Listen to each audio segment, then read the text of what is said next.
Hello, friends, and welcome to the Homewrecker podcast, where we wreck and shatter conventional wisdom and ways of thinking by bringing alternative viewpoints to light in an attempt to not only wreck and shatter conventional wisdom and ways of thinking, but to obliterate them completely. I am the Golden Greek, Alex Arion, joined as always by my beautiful, lovely, gorgeous wife, the lovely Monique. Monique, how are you? Hello, I'm fabulous. How are you? I'm doing fantastic I as was try- I was always. trying to do like the shatter, like the baseball bat, and then I realized on the camera I did it the wrong way, so you couldn't see. And then it looked like I was just doing like a victory, kind of like woohoo. Yay.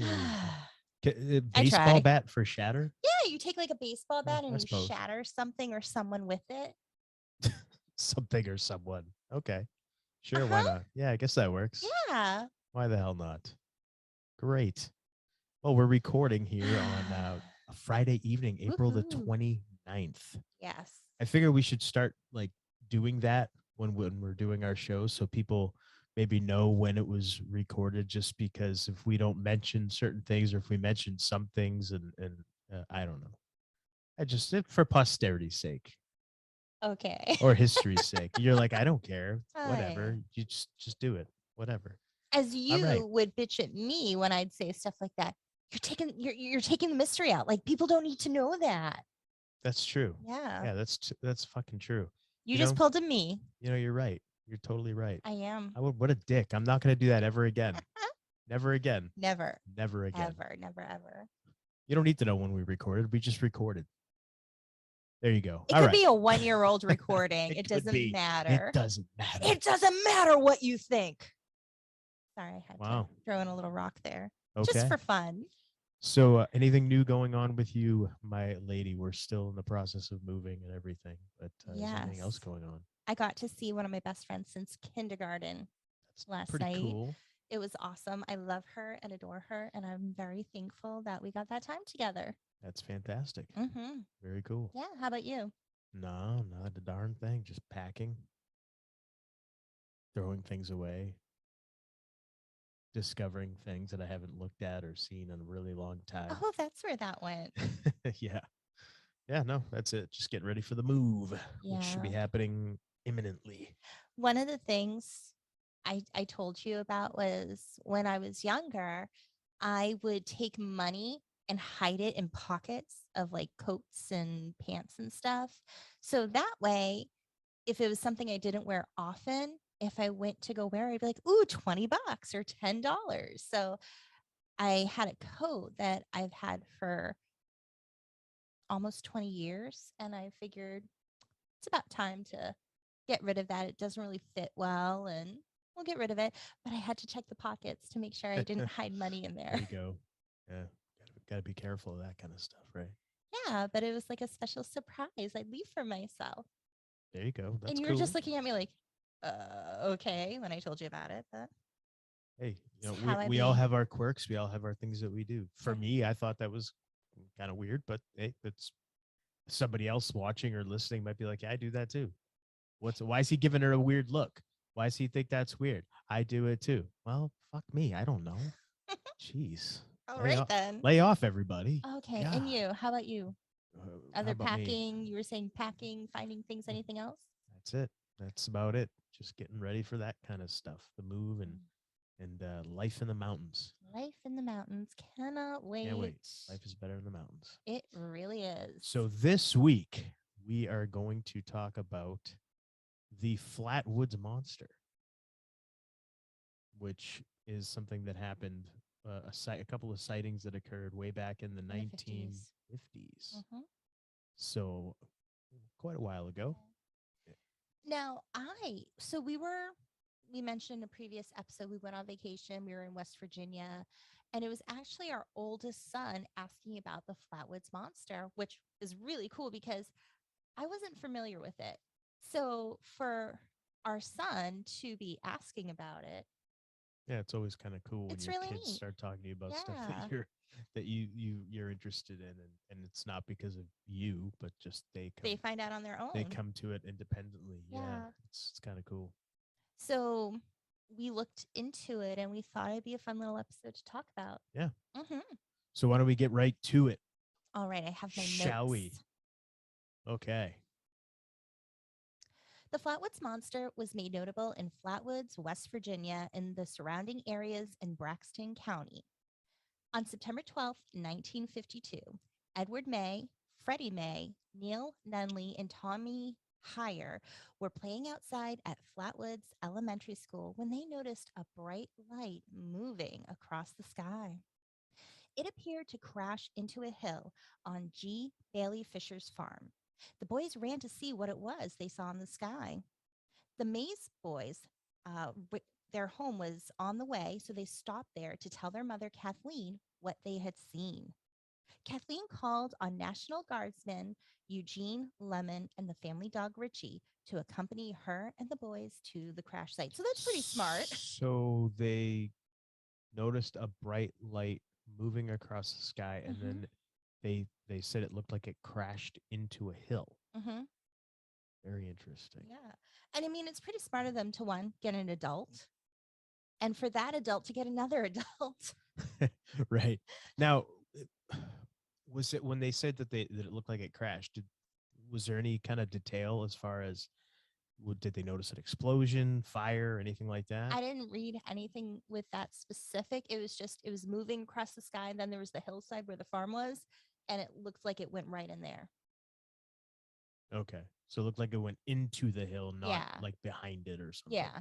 Okay. Upon reaching the site of the crash, the group saw a pulsing red light.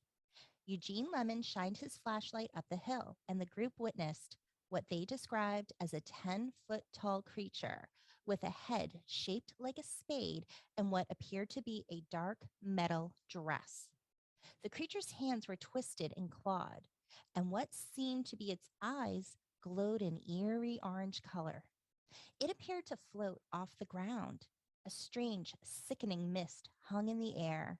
The creature hissed and glided quickly toward the witnesses. The group then turned and fled in terror. The family dog began vomiting when it got home and died a few days later. Some of the members of the group suffered from throat irritation, vomiting, and nausea, which persisted for days. These symptoms were passed off as a side effect of hysteria, but they believed that the mist was similar of mustard gas. A side effect of hysteria? My dog got so hysteric it vomited and died. Yeah, what? Okay. Yeah. Well, that's the 50s when like anything you saw in the sky was swamp gas or a weather balloon. Nice right? try, government. We don't believe you. Yeah. May and Lemon reported the incident to local authorities who searched the area that night and claimed to have found nothing. I like that claimed to have found nothing. Well, there were different investigations. There were reporters looking into it. But at the end of the day, it seems that there was no concrete evidence that anything was there or happened, allegedly, Sure thing. according to those people. Now, there was another sighting of a creature similar in description to the Flatwoods Monster that was reported by Mrs. Audra Harper not long before the infamous sighting on the Fisher's farm. Harper claims to have seen the monster while walking through the woods near her home near the town of Heaters, West Virginia, which is about 5 miles north of Flatwoods. Harper and her friend were walking to a nearby store. The road leading out of their property was difficult to travel on, so they were taking a shortcut through the forest instead of walking on the road, which would have increased their trip significantly. About a half a mile into their trip, they noticed a ball of fire on one of the hills that they were passing. Harper dismissed it, assuming that one of her neighbors was fox chasing. Wait a second. She sees a ball of fire. Is that how you chase a fox? I'm not familiar with fox chasing. I thought that What? that was like guns and dogs. I didn't know anything about balls of fire in the sky. So when Maybe like lanterns. She thought like, I don't know. so when you said that, what I'm picturing is like in wrestling when they throw fireballs at people, like Jerry Lawler take a fireball and throw it at someone. That's what I'm picturing. Like, is that how they chase foxes? They sit there with flash paper and light it and throw it. maybe at they take their at the lanterns fox. and like toss it really high up in the sky so it goes tumbling to try to like hit the fox or I don't know. Okay. Anyhow, When moving on. Moving on. When she glanced back, she saw something unbelievable. The fire had vanished, and in its place stood a tall, dark silhouette of a man shaped figure. Terrified, Harper and her friend ran, escaping among the rocks and boulders strewn around the hillside. Harper, too, noted a foul smell coming from it. On September 13th, 1952, another sighting occurred near Strange Creek, about 20 miles south of Flatwoods.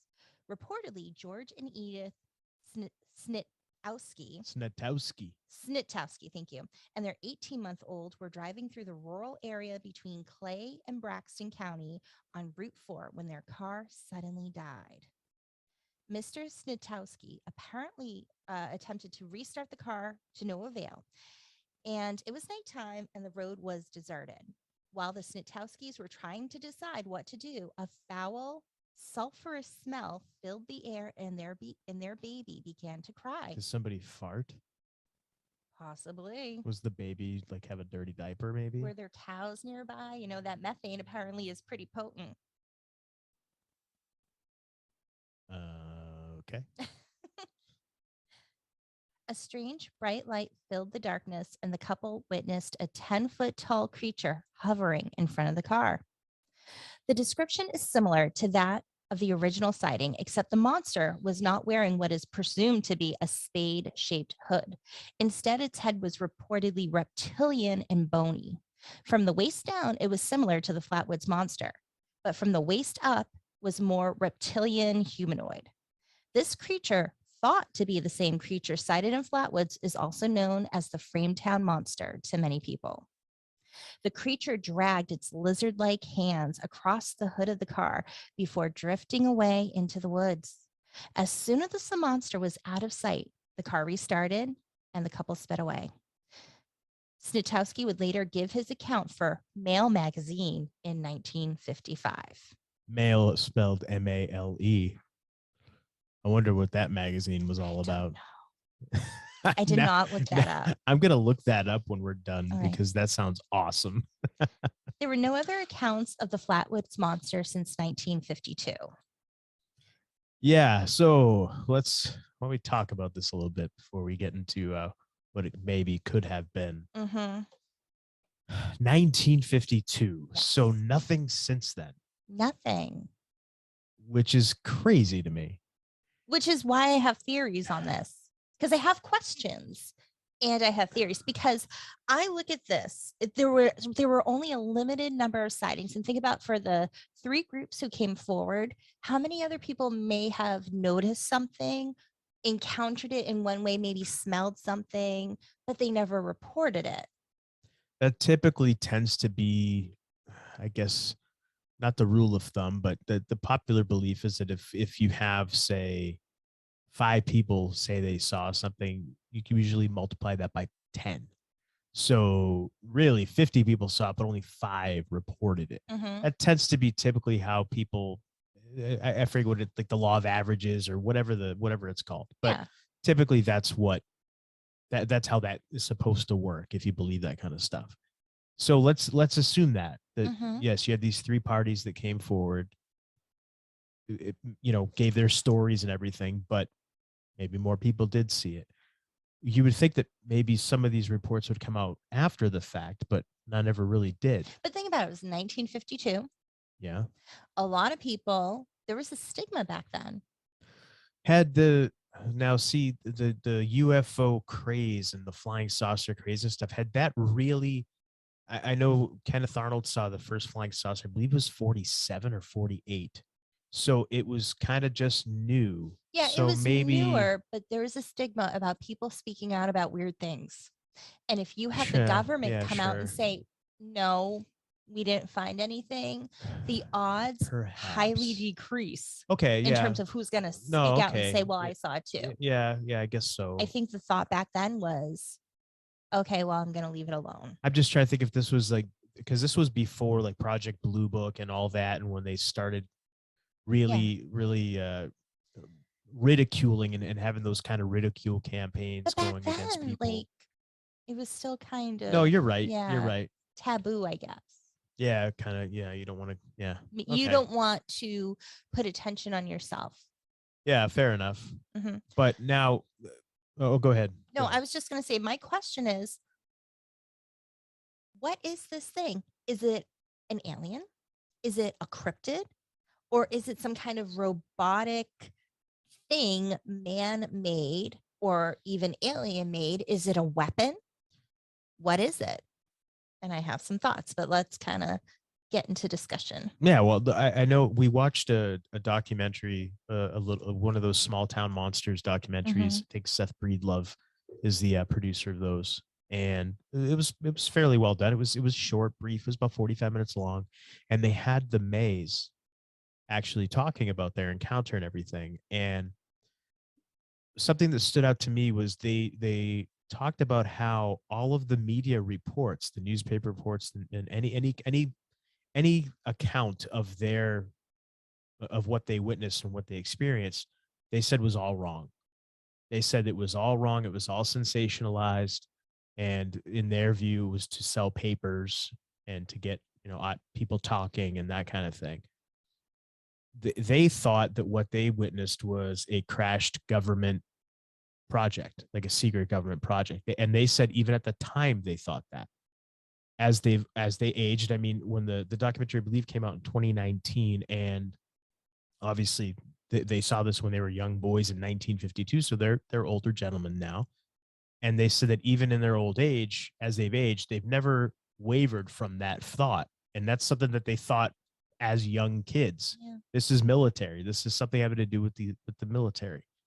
Which would make sense why the military would say, oh, there's nothing Of there. course, yeah, absolutely. But all these accounts of the monster and that kind of thing, they said that what they thought they saw was just a crashed spaceship that was sticking in the ground. No, a craft, not a spaceship, but a craft, like a rocket. It looked like a rocket almost, is what they said. So I don't know. I wonder if it was just these accounts of a monster and that kind of thing was just a media creation that perhaps the military asked the media to sensationalize and create this legend around to keep their whatever weapon they were testing or aircraft they were flying or whatever, the fact that it crashed, maybe to keep it a secret. That's I mean, that's just based off of just what the Mays brothers said. Yeah. And what, so. Well, I had some thoughts. Like, obviously, like when I look into this stuff, I get questions in my mind that I Sure. want to figure out. So the foul smell. All three accounts said there was a foul smell. And during the documentary, in the readings, the Mays reported it as similar to mustard gas. So, mustard gas, for those who aren't aware, was basically developed and turned into a weapon, and it's a blistering agent. The reason why it's called mustard gas is because it kind of smells like mustard, sometimes garlic or horseradish. And what happens is it's a mist. So it actually has fine droplets. It's not the kind where it's just in the air and you don't feel it. There is a mist and there is density to it. It actually can go through clothes like wool and cotton. So you're not protected by your clothes. It can get in there and get on your skin. So it causes these blisters. It can vary from first, second to even third-degree burns. It can cause respiratory illness. It can cause nausea and vomiting. But if it's mustard gas, why was there no blistering? Because that's the big thing that it does, is that it causes blistering. So one of my thoughts was, Did they maybe not get close enough to have that? I don't know, maybe. Can you smell mustard gas and not? well, yes, because it be has a smell of kind of mustard. But I But mean, if can it's you? causing irritation, then you're exposed to it. But the exposure can vary. And exposure to mustard gas can take up to 24 hours to develop. Well, what my question, I didn't finish asking. Sorry. You smell it, but if you smell it, does that mean that you're going to be exposed? As far as, do you have to be close enough where if you smell it, you're going to get it on you and it's going to cause the irritant effect, or can it be like, I don't know, I'm just throwing something out there, but say it's 50 feet away, and if you're 50 feet away, maybe you can smell it, but you're not going to get the I might be wrong, irritating. but from what I read, it seemed like you can smell it before before it touches you, before you're exposed to it. Okay. But I don't know if just the smell of it would cause those issues or if there's So some kind of exposure. But also, if it was actual mustard gas, it sinks down because it's so dense, it kind of hangs low to the ground. So if it's spraying something, if this creature or machine is releasing it, it would settle down. because that would explain to me why maybe they smelled it, but they did not have any other symptoms, but the dog did. The dog's lower to the ground. The dog also may have gone closer and gone into the area where the Mhm. mustard gas maybe Well, was, my if that's what it question was. is if this was an experiment of whether it's our government, another government, some private corporation, could it be something because they made different types of variations of mustard gas using different things. So could it be were they doing an experiment to see, okay, we have something similar to mustard gas. Let's see how it affects the environment. Maybe wherever they put it, they weren't expecting, they were in kind of deserted areas. Maybe they weren't expecting people to be there and they were trying to do a field test. I mean, that would make sense.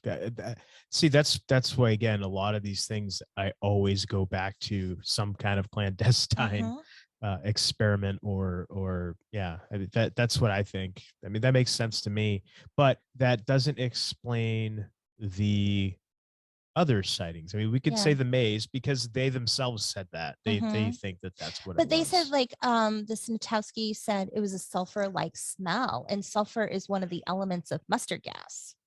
All right. So was there some if we're gonna go to the Snitowski sighting and their quote unquote encounter, did they maybe see somebody that was out spraying this gas? But the whole the description of a reptilian looking thing, I don't know. That's kind of And that was interesting I don't know how because you it explain was that away. different. So I don't know if this was not a robot, but an actual creature. Could it have been wearing a helmet or mask of some sort for the May encounter? But the maze said that they were not chased. No, not saying that they were They only chased. saw something in the ground. Yeah. Not saying it was chasing them, but it just happened to be there. Perhaps Maybe it gave no fucks and was like, I'm going to do my thing. if you're gonna go with it was some kind of alien, okay, perhaps. Maybe it was an alien. And that gas it was releasing was just its natural bodily gases, which is normal on its own planet. Maybe. Now I'm gonna say that going back to Snitowski Mm-hmm. encounter, they're traveling with an infant child. Now Mm-hmm. we have children. Mm-hmm. When you have an infant, you're not getting a whole lot of a sleep, are you? You're No. not getting a lot of sleep at all. So are these Well, folks let's go sleep back then. deprived? Are they sleep Let's go deprived? back then. It was the 50s, early 50s. You know, the Okay. woman was up with that baby, not the guy. Fair enough. Okay, fine. But the guy probably maybe not getting a lot of sleep either because working, the guys were the ones that were Mm-hmm. typically Yeah. working and working long hours So depending you're on what kind of saying job the he had. sleep deprivation Sleep caused. deprivation, darkness, perhaps an irritated baby, Mm-hmm. confusion. Maybe the car broke down, so now there's panic. I mean, cars break down. I'm not saying panic because of, but what I'm saying is they see Concern concern, and on a then deserted road at on a night. deserted road at night, there's probably no street lights back then, especially on a country road like that, and you see a dark figure. We don't know what it was, who it was. It could have been some military or some government or some corporation, somebody doing some kind of testing, and just all these factors. And this is what these folks claim they saw. It was dark, right? Yeah. So how would they know? Now, this figure brushed its hand across the hood of the car, Mm-hmm. right? And then the car started mysteriously. That's what they said. That was After what they it claimed passed. after it. So okay, I don't know. I'm just again, I'm skeptical. Well, then I question also if it was our government or a private corporation, somebody doing some kind of test, did they make it look like that to appear intimidating to scare people so they think it's some kind of creature or monster. or So when it's questioned, people aren't going to say this is a military weapon being tested. or they just, again, they're wearing some kind of a protective suit, Mhm. and that's just what these folks interpreted Could it be. as. It could be. And I mean, in terms of our government has tested chemical weapons on its own people, mustard gas. They tested that on US military, on their own military people, The especially Tuskegee Airmen. the Tuskegee Airmen. They tested it on Asian people because they wanted to see how it reacted on colored skin. How fucked up is that? But There's, yeah. they would I mean, have these people in the military be ordered to a room. They stand in this room with wood walls, not saying a word, just you're ordered to come here, be here, okay. And then gas pours in. And then they all start screaming. Guys are dropping and passing out because they're being burned by mustard gas. And they're in there for so many minutes, and then the gas shuts off, the doors open, and they let everyone out. you ever read the contract that you sign when you join the military? No. You are essentially their property. They can do whatever they want to you. I mean, you gotta read what you sign, kids. That's Oh, yeah. the lesson there. But if no, of course, I mean the government has always done that, But and it's not just our government. Every government does that kind of so stuff. to say that it would be our government, not saying that's what this is, but if it were a government test, it wouldn't shock me that there's disregard for civilian life or civilian property. So if they were testing some kind of biological agent to see how it works in the field or how they need to tweak it, and people happen to get exposed to it, they get sick, a dog dies, whatever it might be, it destroys the flora and fauna around it. I don't think they care. Collateral damage is what they Yeah, call that. it's for the greater good. The greater good. All I think is Right. Hot Fuzz. Great movie. Yes. Yeah. I don't know. I'm very, and again, the fact that we haven't, there's never been any other sightings. You just have these encounters over a couple of days. I'm very skeptical. I don't think that, and again, not to discount anybody's eyewitness account or anything, but But that's you why I know, wonder, could I it be a don't, test? I, It I, was within a time range. I would say that that's probably the case. And I'm going to refer to, if you don't mind, unless you want to continue on going down this road, I have a couple of interesting things that I found Ooh. about this particular day. Ooh, do tell. So this took place September 12th in 1952, correct? Yes. You know what else happened on September 12th, 1952? What? A whole shitload of UFO sightings. Over 200 Oh, UFO sightings that day. snap. That day and night. Yeah. Crazy, right? Yeah. You know Well, what not else? really. You know what else happened on September 12th? What happened? A US Air Force pilot and radar operator apparently had some kind of an accident. There was a Air Force crash. So an Air Force pilot crashed his plane, and it's believed that the whole Flatwoods Monster thing could have been created as a cover up to cover up this crash of an experimental aircraft. Ooh. That is some interesting information that I found.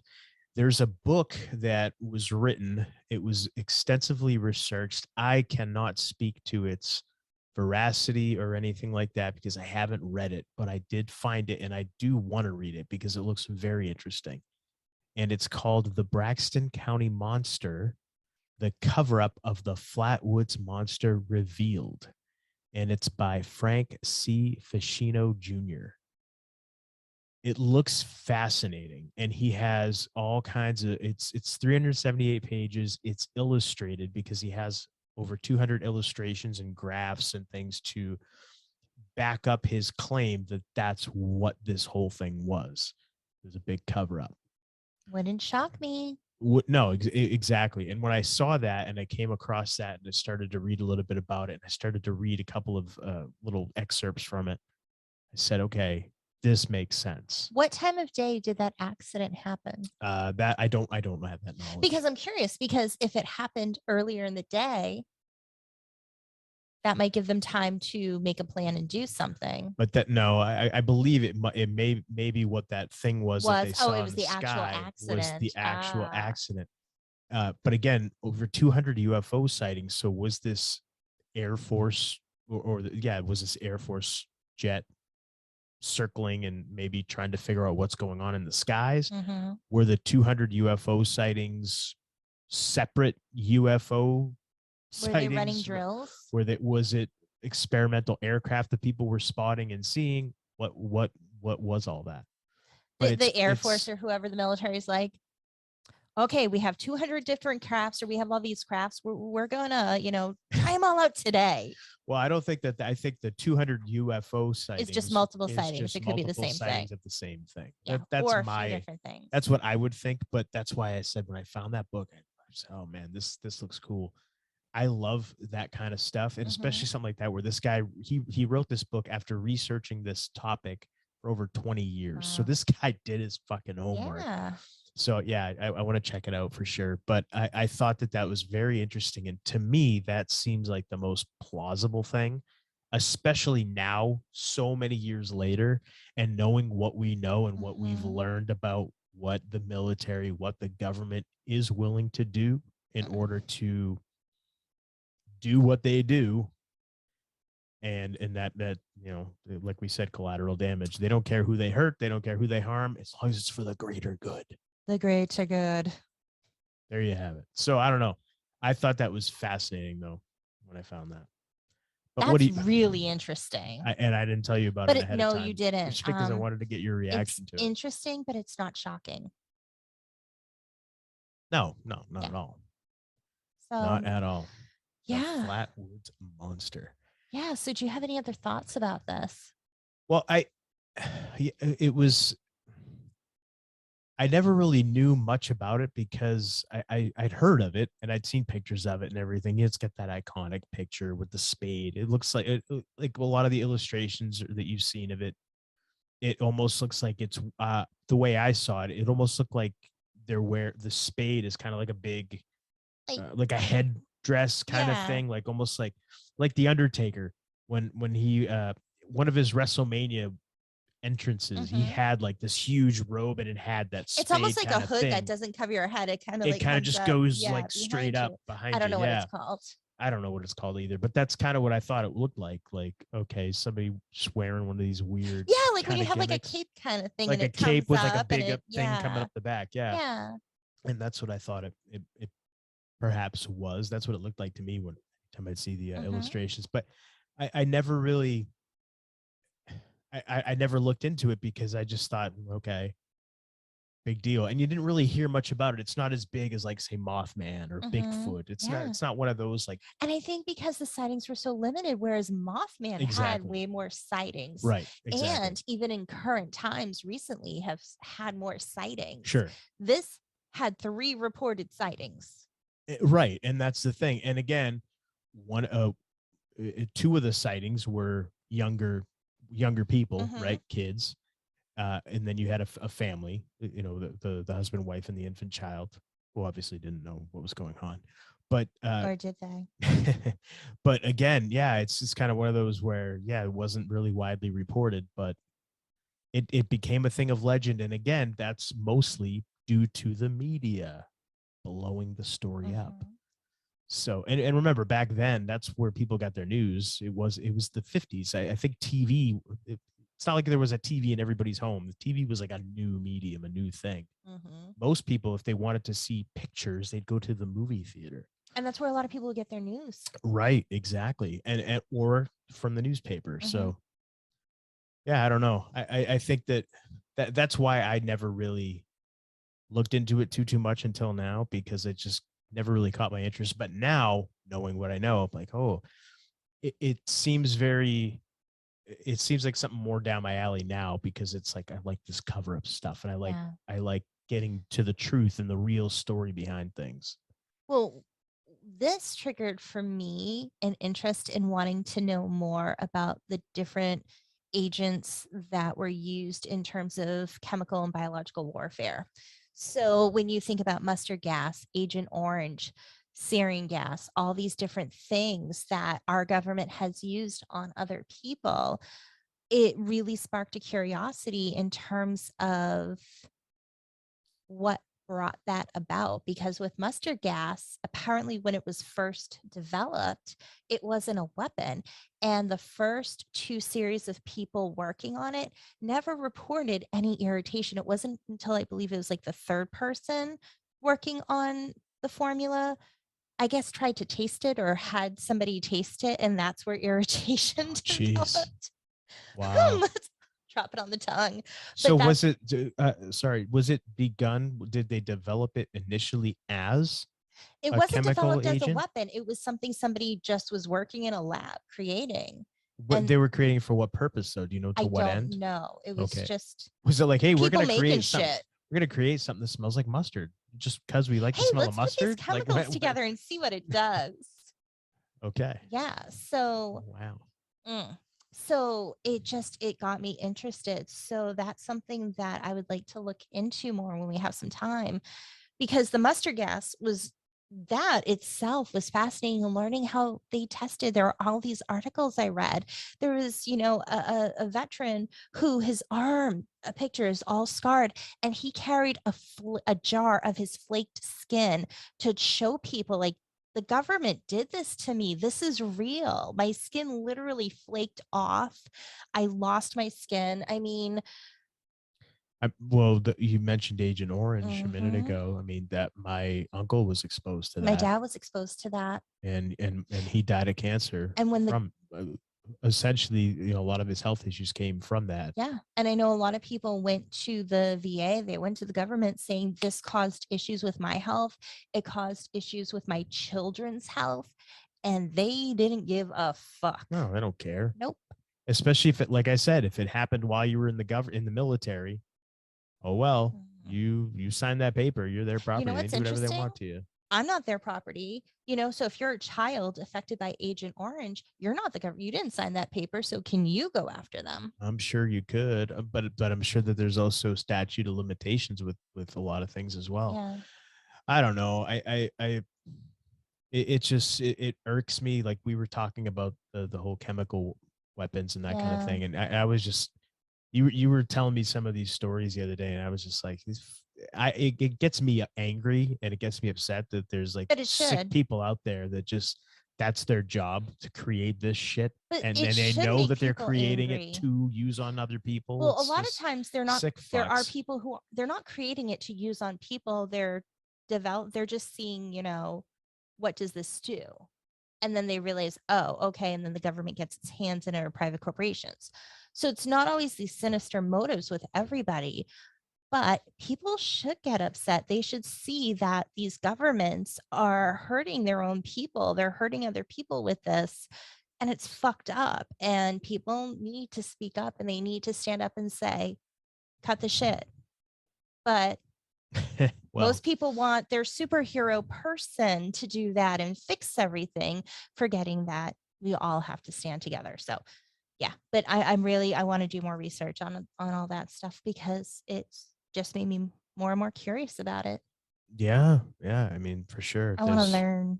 yeah, and it's and I mean, and I love when we talk about this kind of stuff because anybody listening or watching us maybe didn't know about this kind of stuff, or maybe it'll spark a little bit of interest Yeah, and get them looking into things on their own as well. absolutely. And in So terms of, the Flatwoods Monster, let us know. What do you think it is?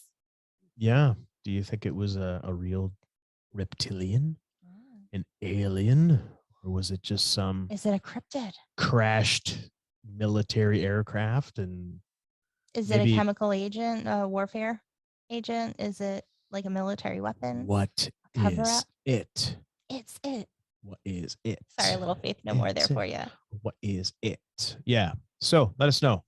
But until next time, I am the Golden Greek, Alex Arion, joined as always by my beautiful, lovely, gorgeous wife, the lovely Monique.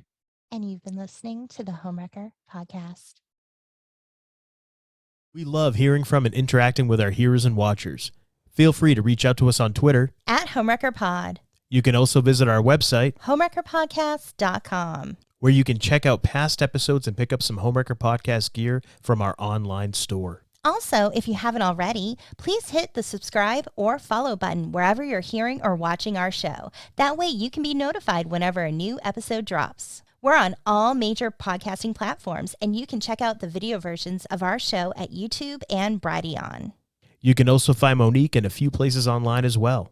I'm on Twitter @_Monique Giselle_. If you're interested in a tarot reading, organite, incense, candles, and other cool things, you can go to my website, tarotbymonique.com. Or if you're interested in hypnotherapy, you can go to innerstandingshypnosis.com to schedule a free 20-minute consult. And follow me on Twitter @MoniquePCHT. And Alex, how can people find you? You can find me on Twitter @TheAlexArion, and you can check out my website, alexarionfitness.com. And if that's too much to remember, we get it. That's why we put it all in our show notes. Thanks for spending your time with us, and we appreciate all of your support. We do. Thank you. We love you.